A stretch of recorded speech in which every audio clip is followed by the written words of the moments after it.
আমাকে বলুন তো, কোন রাজনীতিবিদ আজ চিন্তা করছে? না, চিন্তা করবে না। কারণটা কি? ওরা চিন্তা করে না কেন? ওরা আমাদের হাতের মধ্যে গাজার কলকি দিয়ে দিস, ফেন্সিডিলের বোতল দিয়ে দিস, নেশার পুলিয়া দিয়ে দিস। কারণটা কি? আমাকে মাতাল না করা পর্যন্ত ওর পিছনে গাদার মতো ঘোরাতে পারবে না।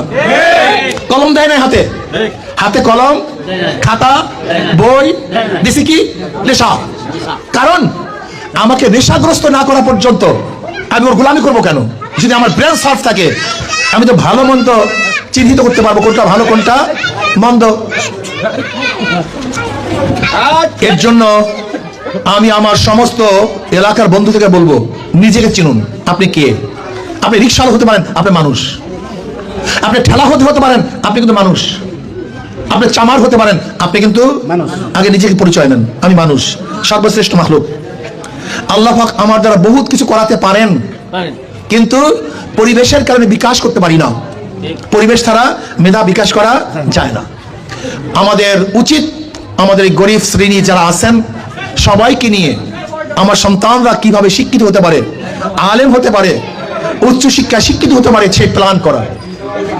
আশা করি ইনশাআল্লাহ যদি আমাদের এই সন্তানদেরকে কে কে মেধাবী আছে এদিকে বাঁচাই করিয়া আমরা যদি তাদেরকে কাজে লাগাতে পারতাম, কি দেশ উন্নয়ন করা সম্ভব? কি সম্ভব না?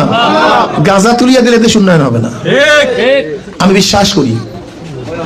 বিশ্বাস করি একটা মানুষকে মার্ডার করলে যে ক্ষতি না হয়, একজন মানুষকে নেশা ধরিয়ে দিলে তার চেয়ে অনেক বেশি ক্ষতি হয়। তাহলে কেন? একজন বেশি মার্ডার করলে শেষ, কান্নাকানি শেষ, ব্যক্তিও কি ওই একটা শেষ, নাকি দুইজন? কিন্তু যদি নেশাগ্রস্ত করেন পুরো পরিবেশ শেষ, ও নিজের শেষ, মা শেষ, বাবা শেষ, স্ত্রী শেষ, সন্তান শেষ, সমাজ শেষ, ঈমান শেষ।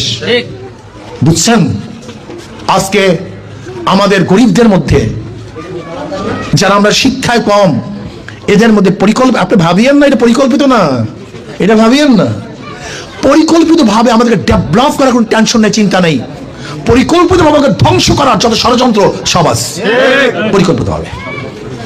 আমি সেদিকে গেলাম একটা মাহফিলে আমাদের ওই চানমারি কলোনিতে।